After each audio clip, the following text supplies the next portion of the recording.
Saya setuju kekristenan itu harus punya hidup yang progres.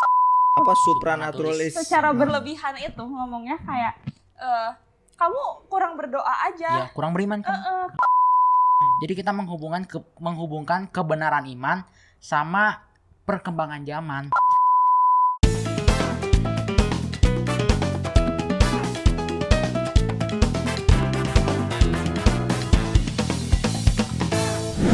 What's up, Selfless Generation?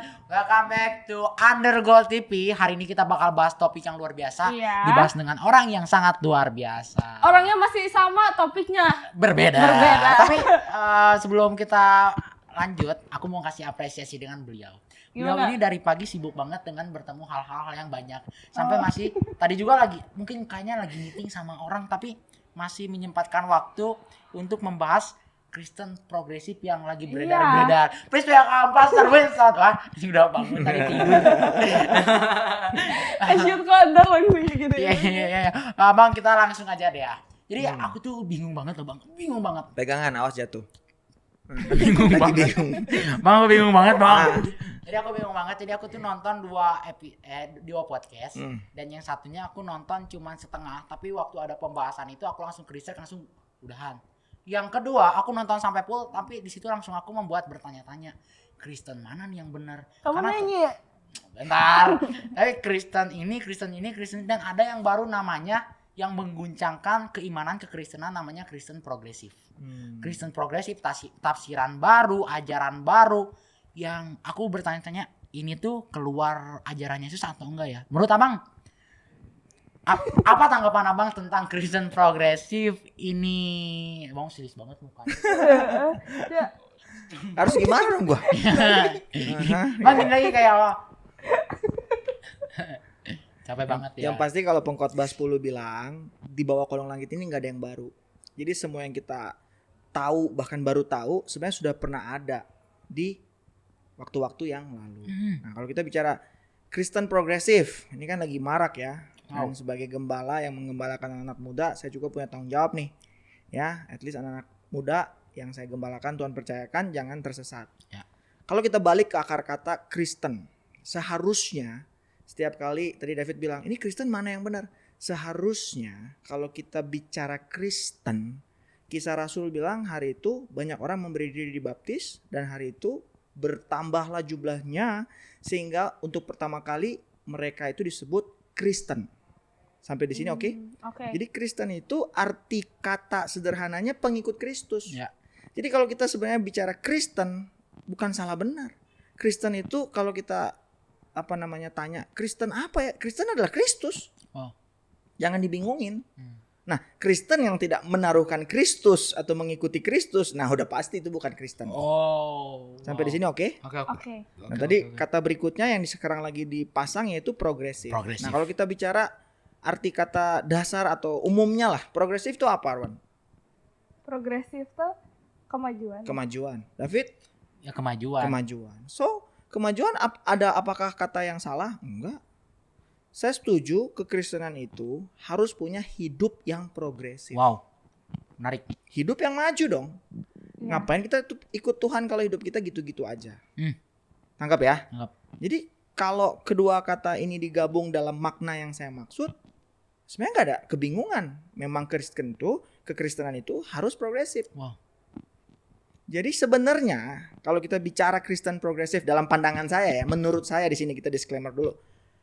Kristennya harus progresif atau pengikut-pengikut Kristus di dalamnya yang harus progresif? Wow. Pengikutnya. Jadi jangan bingungin dengan ajarannya. Ajarannya adalah Kristus. Sampai sini oke? Oke. Nah, kita agak panjang dikit dengan progresif. Jadi progresif itu saya baca di beberapa artikel bukanlah sebuah produk baru. Bahkan ada gerakan progresif itu dari tahun 1960-an. Ada. Wow. Come on. Oke. Bagus, Ini lepaskan dulu kata Kristen ya, cuman progresif. Jadi pergerakan ini tuh pergerakan yang lahir karena mereka tidak terlalu setuju, tidak terlalu oke dengan apa yang ada hari itu. Lebih tepatnya mereka pengen sesuatu yang jauh lebih nyambung, lebih menjawab kebutuhan dan lain sebagainya. Jadi kegerakan progresif di 1960 itu terjadi, especially setelah Perang Dunia. Oh. Di mana terjadi ya kekacauan di mana-mana ya, Perang Dunia 1, 2 dan lain sebagainya. Di mana hari itu ada namanya Victorian culture. Itu apa? Itu culture di mana nilai-nilai agama Kristen bercampur dengan politik ya, atau nilai-nilai kerajaan ya, monarki absolut, disambung juga dengan modernisasi. Oh. Dan itu semua menggerus banyak hal-hal kekristenan yang Kristus ajarkan. Apa yang terjadi? Terjadilah sebuah aturan-aturan yang baru, orang harus wajib militer, ikut perang, membunuh dan lain sebagainya. Ya. Karena itu semua dibikin jadi otoritatif. Wow. Harus kudu. Nah, jadi aliran progresif ini muncul untuk melihat masalah itu dan mempertanyakan itu. Oh. Tangkap nggak? Oh, ngerti. Jadi progresif itu kan bicara kemajuan. Dari situ juga di saat yang bersamaan itu, kalau apa yang saya baca ya di artikel itu lahir juga kegerakan perbudakan. Hari itu black, dan white itu berbeda. Black itu pasti kastanya paling rendah, white paling bagus. Dan terjadi kegerakan juga Martin Luther King Junior untuk hari itu kekristenan gak hanya berwarna putih, tapi orang berwarna hitam pun, ras mereka pun boleh. Dan itu terjadi progresif. Jadi progresif ini pada intinya mereka mengejar sebuah kemajuan demi kemajuan yang gak cuma tentang agama, sosial dan lain sebagainya. Dan progresif ini terjadi begitu masif di 1960-an. Wow. Karena kekecewaan anak-anak muda tentang sesuatu yang kayaknya progresif itu lawan katanya konservatif. Progresif itu kan maju, sifatnya terbuka, liberal. Wow. Apa? Ya, bebas, freedom. Tapi kalau konservatif itu kan sudah paten, harus begitu, di luar dari itu salah. Tertutup. Iya. Nah, mereka tuh berusaha untuk ke sana. Dan ini nggak cuma dalam konteks agama, di mana-mana. Tapi yang menarik, kalau ini kita bawa ke ranah sosial dan lain sebagainya tanpa kita kait-kaitkan dulu ke agama, ini jadi kemana-mana, bleberan. Di situ juga lahir namanya revolusi seksual. Orang-orang anak muda hari itu mulai berpikir, nggak usah perlu nikah dulu untuk punya hubungan intim. Jadi sex before marriage mulai hari itu direvolusikan. Orang kumpul kebo istilah zaman sekarang. Itu semua di sana. Kebayang nggak? Karena cara berpikir yang liberal, bebas, freedom. Tangkap ya sampai sejauh ini ya. Tapi ya, menurut aku ya, kan Kristen progresif tuh pandangan, kayak cara pandang. Terus sekarang tuh dilihat orang-orang kok kayak sesat banget, terutama orang-orang tua ya. Orang-orang yang contohnya Kristen konservatif lah. Terus padahal kan kata abang juga Kristen Protestan sendiri kan lahirnya juga dari progres. Betul. Kayak Martin Luther King dulu kan protes. Betul. Dengan ada Kristen Protestan. Terus yang bikin bingung tuh kenapa sekarang ada progres lagi tapi dibilangnya salah ya? Kembali ke maknanya dulu. Kalau sesuai makna yang tadi saya jelaskan di awal, saya setuju. Kekristenan harus mengalami progresif. Hidup yang progresif sebagaimana itu bisa memuliakan Tuhan sesuai dengan kehendak Tuhan pastinya. Tangkap ya? Tapi ada kalanya juga progresif itu lucunya di sini. Progresif itu mereka datang dengan sebuah idea. Tadi saya belum kaitkan Kristen progresif ya. Kita masih bicara kegerakan progresif. Ya, disitulah lahir paham-paham sosial, keadilan, LGBT adalah setara dengan mereka yang heteroseksual dan lain sebagainya. Itu kan jadi kemana-mana. Tapi kalau kembali ke permasalahan yang tadi dibahas, terus masalahnya Kristen progresif itu apa? Nah, kembali dulu. Apa yang mereka lihat? Sepengetahuan saya, yang saya baca dari beberapa literasi di internet, ya, mereka itu sangat amat menitik beratkan bahwa kita nggak perlu lagi hidup dalam tatanan konservatif. Contoh datang ke gereja. Ya dong? Baca Alkitab. Yang penting hati kita benar. Motivasi kita benar. Bahkan nggak jarang saya baca di beberapa komen-komen dan pembicaraan diskusi hangat tentang hal ini. Bahkan keselamatan itu bukan dari Yesus. Ya udah, yang penting lo berbuat baik. Nah, ini kan jadi masalah. Ini bukan masalah konservatif and progresif. Progresif ada konteks yang saya pikir kita sebagai anak muda harus berani. Tapi konservatif jangan sampai kita pura-pura nggak ngelihat masalah. Bahwa gereja juga harus berusaha menjawab kebutuhan generasinya. Tangkap nggak? Tapi kan yang terjadi, pertikaian yang terjadi kalau saya menyimak, sekali lagi saya cuma melihat, membaca, perlu dikaji lebih dalam pastinya. orang-orang progresif ini muncul dengan sebuah pemahaman atau kerinduan, keresahan untuk mereka tuh batasannya saya lihat cuman hanya mau terlihat unik. Wow, pansos lah ya. Pansos kalau yang saya lihat. Ya. Ya, saya mungkin bisa salah. Pansos lu. Tapi orang-orang konservatif datang dengan pemikiran yang paten, harus begitu, tatanan order, bayang ya. Satu dengan progresif, cara berpikir freedom, bebas. Satu dengan konservatif, order, keteraturan, kudu begini. Nah mereka tuh gak ketemu, kenapa? Gak ada diskusi. Kan yang konservatif berusaha mempertahankan, ya toh, sesuatu yang mungkin sebenarnya selain itu kebenaran mutlak masih bisa disesuaikan. Tapi juga yang dan gak jarang konservatif ini melihat yang progresif ini hanya mengotakin mereka jadi anak-anak muda yang tidak tersesat, yang tidak setuju dengan otoritas, tidak mau mengikuti sesuatu yang sudah ada dari sejak dulu. Nah, itu cara mereka berpikir. Tanpa ada edukasi yang jelas, progresif ini harus sebenarnya bagaimana? Tangkap gak? Dan juga di sini berpikir di sini juga terlalu tua, old school. Nah, ini kan ada gap. Betul. Ngerti nggak? Tapi kalau menurut saya, ini kita bukan bicara Kristen progresif dulu. Cara berpikir progresif and konservatif kita imbangkan. Kita kolaborasikan. Ini powerful. Ini menjawab sesuatu yang hari ini kita sedang hadapi. Bang, tapi ya kadang sulit gak sih yang aku pikir ya, adanya Kristen progresif ini karena pikiran-pikiran konservatif. Jadi contoh, misal kita di rumah, biasalah ya, misalkan omahnya Kristen banget nih, terus kita dengan anak muda yang kayak lagi zamannya mental illness, ke psikolog, terus ngomong kayaknya aku mau ke psikolog deh, misalkan itu. Terus si oma-oma ini yang sangat Kristen, yang terlalu maaf kata, yang terlalu menspiritualisasi kayak supranaturalis. Secara berlebihan itu ngomongnya kayak kamu kurang berdoa aja. Ya, kurang beriman kan? Kurang beriman, makanya kayak kamu kayak gini. Atau zaman COVID kentara banget nih. Malah jadi kesannya nggak make sense gitu, kayak misalkan anak-anak pada pakai masker, terus dia ke pasar nggak pakai masker. Kenapa? Kan ada Tuhan. Tuhan saya lebih besar daripada penyakit COVID ini. Berimannya terlalu berlebihan. Mungkin itu yang ngebuat anak-anak kayak apa sih gitu. Kok ngelihat omahnya sering ke gereja, ngelihat baca Alkitab, kok kayak pemahamannya malah gini gitu. Ngerti. Iya. Karena konservatif tadi kan sudah saya jelaskan, itu cara berpikir tertutup, paten. Jadi nggak jarang juga kata-kata relevan, nyambung itu nggak ada di dalamnya. Tapi pertanyaan saya, apakah itu salah buat oma yang tidak memaksakan pengertian dan pemahaman itu kepada dalam konteks tadi masker, apa tadi contoh sebelumnya? Ke psikiater, nggak ada masalah dong. Karena kenapa? Jangan lihat dunia dengan hari ini, semua informasi dengan satu genggaman jempol. Hari itu memang tidak ada. Kalau mungkin kita hari itu mental illness dan sejenisnya, apa yang harus kita buat? Berdoa lebih lagi, baca Alkitab. Sekarang kita baru tahu ada yang namanya dokter tubuh, yang which is kita datang ke rumah sakit. Ada yang namanya dokter roh, kita perlu juga dilepaskan dari roh jahat. Ada dokter jiwa yang kita kenal dengan psikolog, psikiater dan teman-teman.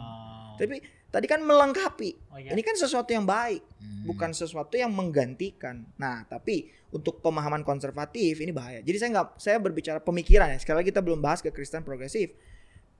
Konservatif, progresif harus terbuka dan saling melengkapi. Wow. Gitu. Sebelum bahas tentang Kristen progresif, tadi bagus banget Abang bilang pola pikir yang progresif. Nah, menurut aku ya ini kita tuh harus progresif. Harus punya semangat progresif. Bukan Kristen progresif, maksudnya kita tuh harus berada dalam perkembangan zaman. Jadi kita menghubungkan kebenaran iman sama perkembangan zaman.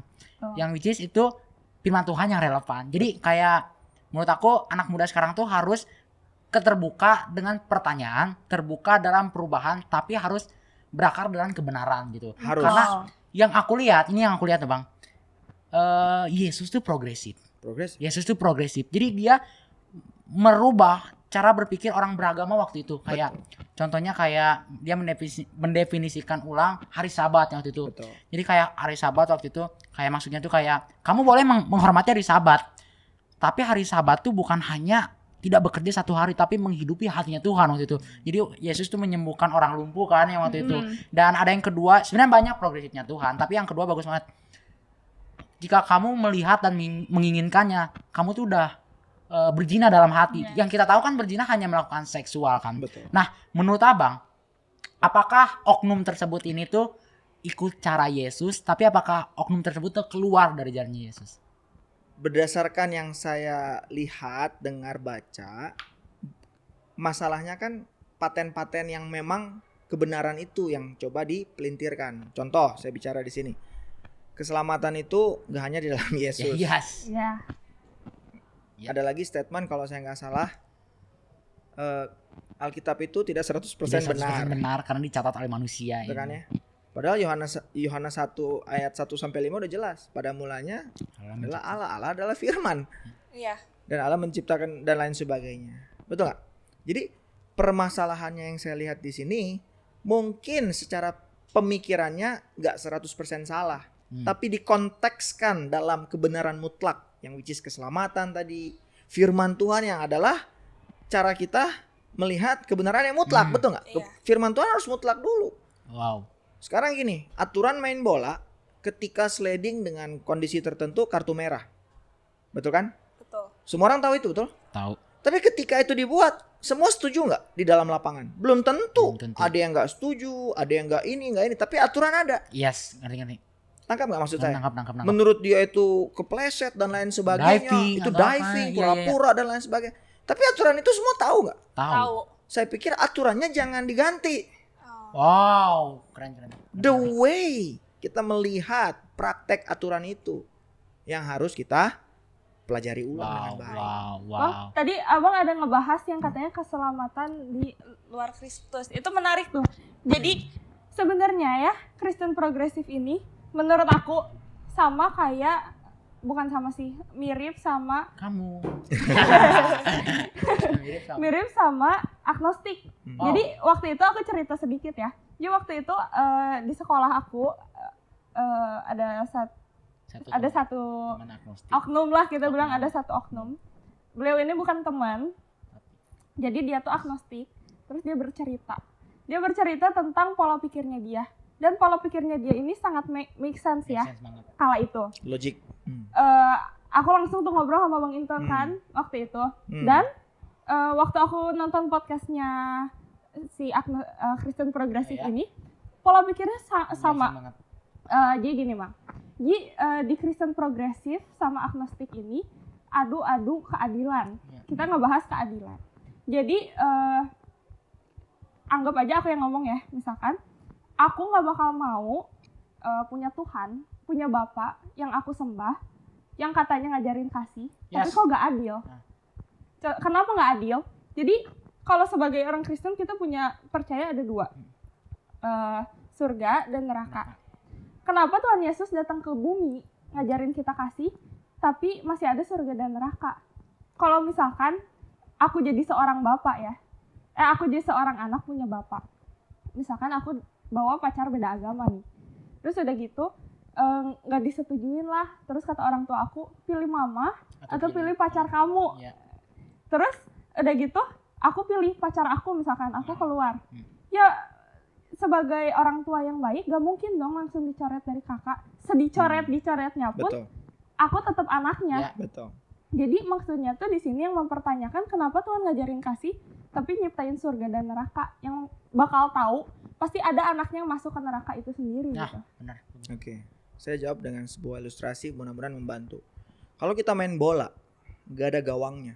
What do you think? Ngapain main bola? Semuanya menang. Dan gak tahu mau main apa Mau main juga. apa juga? Gak ada gawang. Jadi Dan gak ada garis batas. gak ada tujuan juga. Gak ada, ngerti gak? Kenapa kita bisa keluarin satu pemain bola terbaik, top score, apapun istilahnya Ya. hari ini? Kenapa? Karena dia bermain Ya. dengan sebuah aturan yang dibuat. Betul gak? Yes. Dan orang berupaya mengusahakan. Gak bisa gak ada gawang, gak ada aturan. Semua orang mau berlomba seperti apa? Jadi kembali ke pertanyaan kamu. Tuhan itu menciptakan surga dan neraka buat apa? Ya.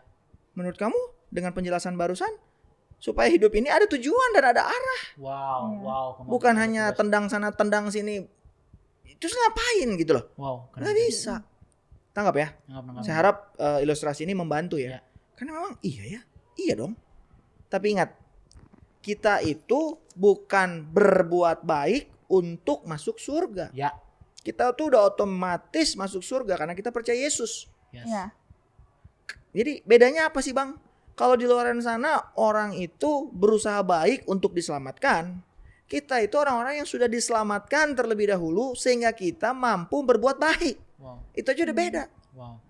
Bang, kalau gitu terlalu mudah nggak sih dan nggak adil gitu buat kita? Kalau misalkan ada satu orang yang sangat baik, yang kayak holy banget nih, baik ke sekitar, baik ke lingkungan. Tapi misalkan ada satu orang Kristen yang percaya sama Tuhan, tapi membunuh, merugikan orang lain. Ya. Terus yang baik ini masuk neraka gitu kan kayak semudah itu kah masuk surga? Bukan semudah itu. Tapi gini, aturan main harus jelas. Oh. Kalau kamu bicara, saya ambil kata baik. Baik menurut saya aja beda baik menurut kamu. Ya. Ya. Loh justru karena Tuhan adil. Tuhan bikin surga dan neraka. Wow. Wow.